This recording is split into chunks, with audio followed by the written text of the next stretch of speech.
அளவற்ற அருளாளனும் நிகரில்லா பேரன்புடையவனுமான எல்லாம் வல்ல ஹக் ஜல்ல சுப்ஹானஹு வ தஆலா ஒருவனுக்கு சர்வ புகழும் புகழ்ச்சியும் உரித்தாகட்டுமாக.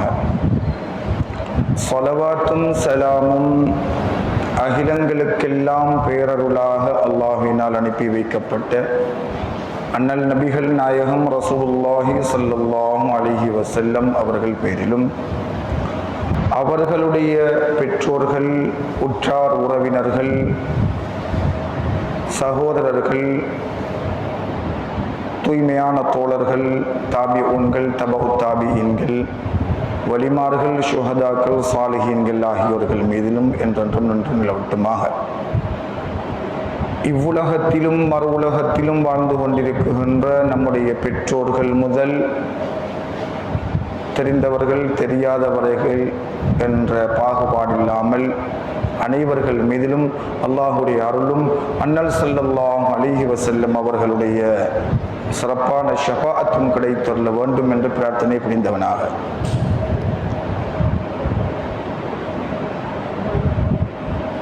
புனிதமான ரமலான் மாதத்தில் நம்முடைய நாட்டில், ஊரில் எவ்வாறு பள்ளி வாயில்கள் எல்லாம்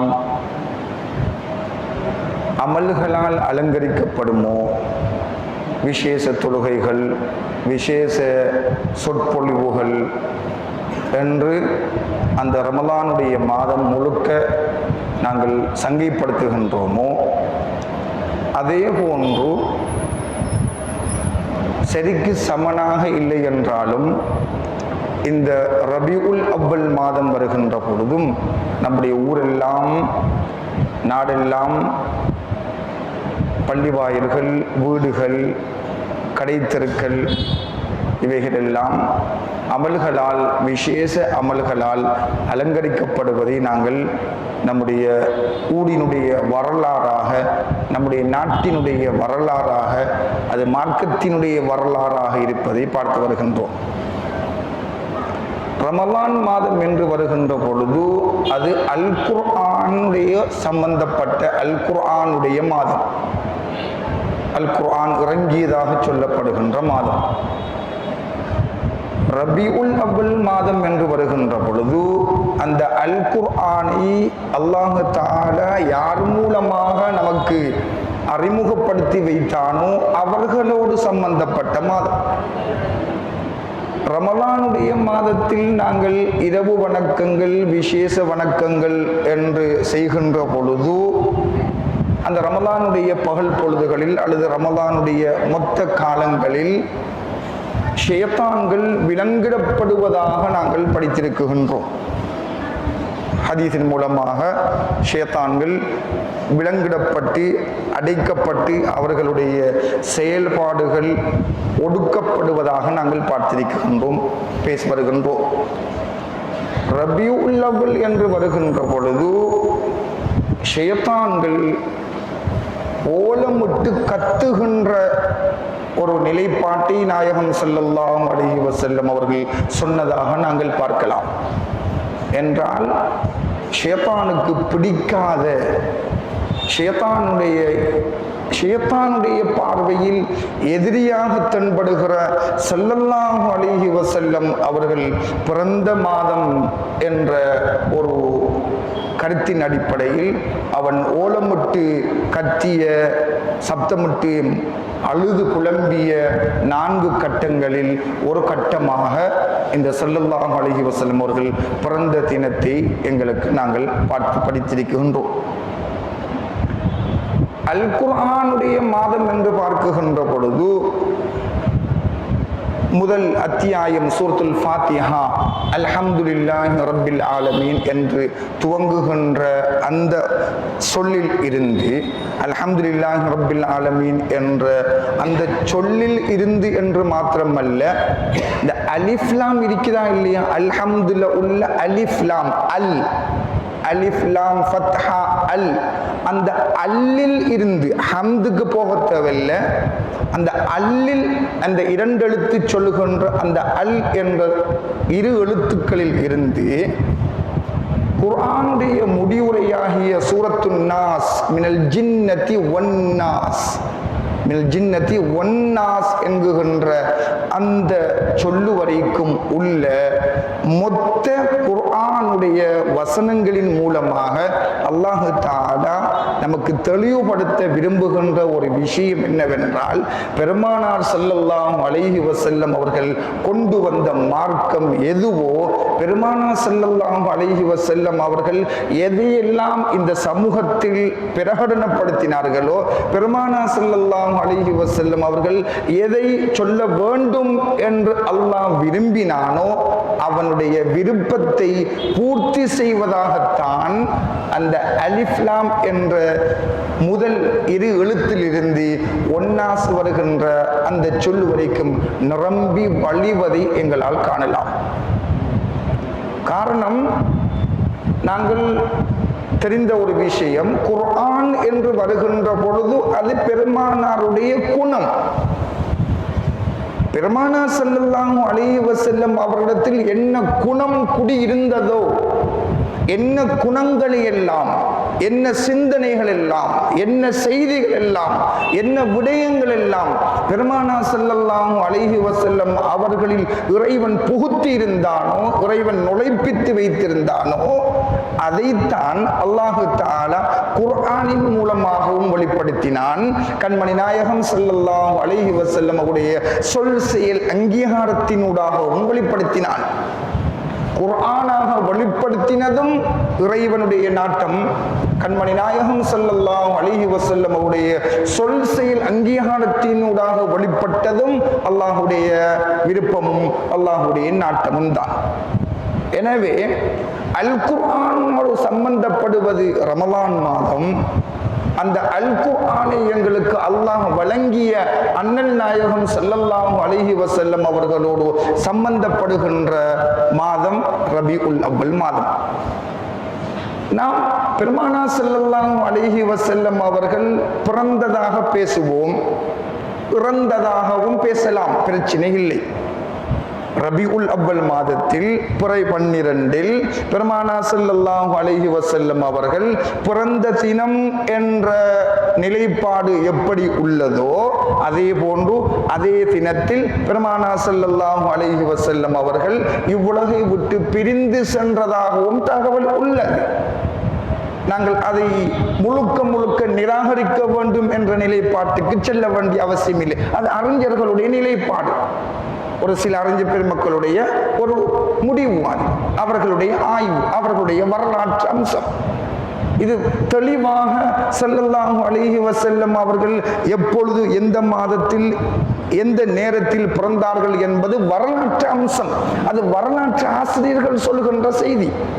அதே போன்று பெருமானார் ஸல்லல்லாஹு அலைஹி வஸல்லம் அவர்கள் எந்த தீகதியில், எந்த மாதத்தினுடைய தீகதியில் இவ்வுலகை விட்டு பிரிந்தார்கள் என்பது அது வரலாற்று ஆசிரியர்கள் சொல்கின்ற செய்தி. வரலாற்று ஆசிரியர்கள் சொல்கின்ற செய்திக்கு மத்தியில், உதாரணத்துக்கு இலங்கை முஸ்லிம்களுடைய வரலாறு பற்றி பேசுகின்ற பொழுது ஒரு இஸ்லாமிய வரலாற்று ஆசிரியர் ஒரு வகையில் பேசுவார், ஒரு மாற்று மத சகோதரர் இன்னும் ஒரு வகையில் பேசுவார். கருத்து முரண்பாடுகள் இருப்பதற்கு வாய்ப்பு உள்ளது. 100% அந்த வரலாற்று ஆசிரியர்கள் சொல்வதுதான் சரி என்ற ஒரு இறுக்கமான நிலைக்கு செல்ல வேண்டிய அவசியம் எங்களுக்கு இல்லை. ஏனென்றால் தளர்வு வேண்டும். இன்னல்லாஹ ரஃபீகுன் என்று ஸல்லல்லாஹு அலைஹி வஸல்லம் அவர்கள் சொல்லுவார்கள். அல்லாஹ் தஆலா இலகுவானவன், மிருதுவானவன். அவன் எல்லாவற்றிலும் இலகுபடுத்த வேண்டும் என்பதை விரும்புகின்றான். ஸல்லல்லாஹு அலைஹி வஸல்லம் அவர்களும் சொல்லுவார்கள், பஷ்ஷிரு, நீங்கள் மக்களுக்கு நல்லதை சொல்லுங்கள், வெறுப்பூட்டாதீர்கள். வெறுப்பூட்டி மக்களை கஷ்டப்படுத்தி மக்களுடைய ஒற்றுமைக்குள் நீங்கள் உலை வைத்து விடாதீர்கள், ஒற்றுமை சீர்குலைக்குகின்ற வழிவகையை நீங்கள் செய்து விடாதீர்கள் என்கின்ற செய்தி எல்லாம் நாயகம் ஸல்லல்லாஹு அலைஹி வஸல்லம் அவருடைய நபிமொழிகளின் மூலமாக சொல்லித் தருவார்கள்.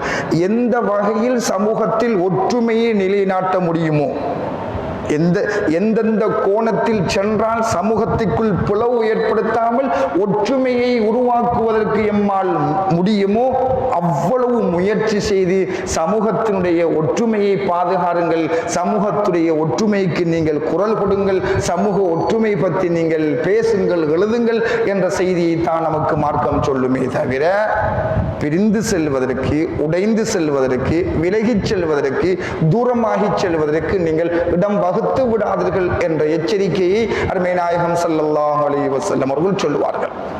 குடும்ப உறவு என்று வருகின்ற பொழுது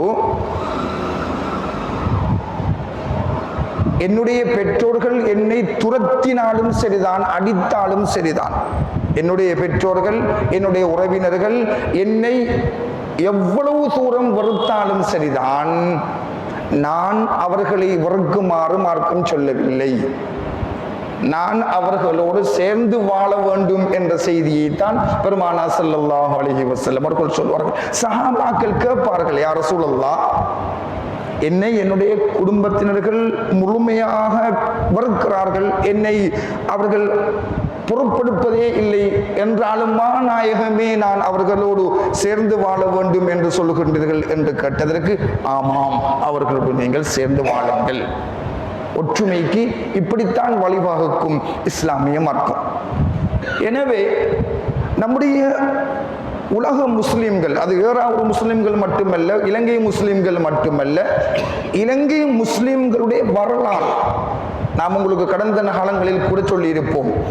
இந்த ஏறாவூருடைய வரலாறு, இலங்கை நாட்டினுடைய வரலாறு, இதுவரையில் இந்த ஏறாவூரில் வாழ்ந்த முஸ்லிம்கள், இது ஒரு முஸ்லிம் ஊர் என்றால், ஏறாவூர் என்பது ஒரு முஸ்லிம் ஊர் என்றால், இலங்கை நாட்டில் வாழுகின்ற முஸ்லிம்கள் 400 ஆண்டுகள் அல்ல, 1000 ஆண்டுகள், 1000 ஆண்டுகள், இன்று நேற்றல்ல, ஸல்லல்லாஹு அலைஹி வஸல்லம் அவர்களுடைய சஹாபாக்கள் வருகை தந்த நாடு என்று நாங்கள் சொல்லுகின்றோம். சஹாபாக்களுடைய வருகைக்கு இந்த நாட்டில் இடம் இருந்தது, காலம் இருந்தது என்ற வரலாறு இலங்கை முஸ்லிம்களுடைய வரலாற்றில் பதிவு செய்யப்பட்டிருக்கிறது, அது ஆவணப்படுத்தப்பட்டிருக்கின்றது. இலங்கை முஸ்லிம்கள் நாயகம் ஸல்லல்லாஹு அலைஹி வஸல்லம் அவர்களால் அனுப்பப்பட்ட சஹாபாக்கள் அப்பொழுது இலங்கையை ஆண்ட பௌத்த மத அரச சபையில் விருந்துபசாரம் இடம்பெற்றதாகவும், அப்பொழுது அந்த அரச சபையில் உள்ள மன்னர்கள் முழு சலுகையும் இவர்கள் கொண்டு வந்த மார்க்கத்தை பரப்புவதற்குரிய இயலுமான உதவி ஒத்தாசிகளை வழங்குங்கள் என்று அன்றிருந்த இலங்கையுடைய அரசன் நாயகம் ஸல்லல்லாஹு அலைஹி வஸல்லம் அவருடைய சஹாபாக்களுக்கு, தாபியூன்களுக்கு அல்ல, தபா தாபியன்கள் அல்ல, சஹாபாக்களுக்கு ஸல்லல்லாஹு அலைஹி வஸல்லம் அவர்களே நேருக்கு நேர் கண்டு இஸ்லாத்தை தழுவி அந்த உத்தம சஹாபாக்களுடைய காலத்திலிருந்து இந்த நாட்டிலே முஸ்லிம்கள் வாழுகின்றார்கள் என்று சொல்லி வருகின்றோம் எங்களுடைய வரலாற்றின் அடிப்படையில். அந்த வகையில் இந்த நாட்டிலே வாழ்ந்து வந்த முஸ்லிம்கள் இதுவரை காலத்திற்கும் நாயகம் ஸல்லல்லாஹு அலைஹி வஸல்லம் அவர்களுடைய இந்த பிறந்த மாதம் என்று வருகின்ற, அல்லது நாயகம் ஸல்லல்லாஹு அலைஹி வஸல்லம் அவர்களுடைய பிரிந்த மாதம் என்று வருகின்ற இந்த ரபீஉல் அவ்வல் மாதத்தை சங்கைப்படுத்தினதுதான் இலங்கை முஸ்லிம்களுடைய வரலாறு. அது வெறுமனே இலங்கை முஸ்லிம்களுடைய வரலாறு அல்ல, ஒட்டுமொத்த உலக முஸ்லிம்களுடைய வரலாறு. நாயகம் ஸல்லல்லாஹு அலைஹி வஸல்லம் அவர்களுடைய மக்கத்துடைய வரலாற்றை புரட்டி பாருங்கள். மக்காவுடைய வரலாறு, மதீனத்துடைய வரலாறு, உலக முஸ்லிம்கள் மக்காவுடைய வரலாறு பற்றி எழுதிய வரலாற்று நூல்களை பாருங்கள். அந்த வரலாற்று நூல்களில் எல்லாம் நாயகம் ஸல்லல்லாஹு அலைஹி வஸல்லம் அவர்களுடைய இந்த சங்கியான மாதம் சிறப்பிக்கப்பட்டதாகத்தான் எழுதப்பட்டிருக்கிறது. எனவே இந்த மாதம் கௌரவிக்கப்பட வேண்டும், அது சங்கை செய்யப்படுத்தப்பட வேண்டும், அது அமல்களினால் அலங்கரிக்கப்பட வேண்டும். இந்த மாதத்திலே இடம்பெறுகின்ற அமல்கள், விசேஷ அமல்கள், எந்த ஒரு அமலும் மார்க்கத்துக்கு விரோதமானது அல்ல.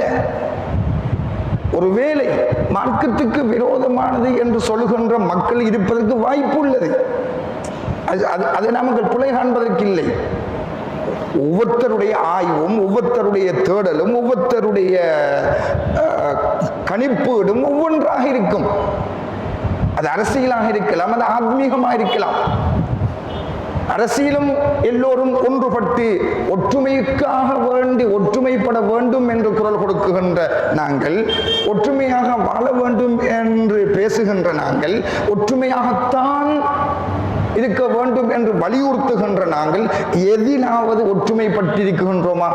அரசியலில் எங்களுக்கு ஒற்றுமை இருக்குகின்றதா? அல்லது ஆத்மீகத்தில் ஒற்றுமை இருக்கிறதா?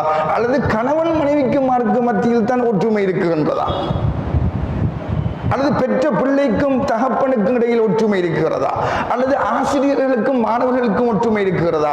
அல்லது ஒரு சபையில், ஒரு பாடசாலையில், அல்லது ஒரு அரச உத்தியோக பீடத்தில், அரச தளத்தில் ஒற்றுமை இருக்கிறதா? எங்கு ஒற்றுமை இருக்கிறது? எல்லா இடத்திலும் கருத்து முரண்பாடுகள் இருக்கத்தான் செய்யும். எனினும் அதற்காக, அந்த கருத்து முரண்பாடுகளுக்காக ஒருவர் இன்னும் ஒருவரை மார்க்கத்தை விட்டு அப்புறப்படுத்துவது என்பது அல்ல. இவர் முஸ்லிம் அல்ல, இவர் அப்படியாக போய்விட்டார், இப்படியாகி போய்விட்டார் என்று மார்க்கத்தில் இருந்து அப்புறப்படுத்துதல் என்பது அது உகந்த விஷயம் அல்ல.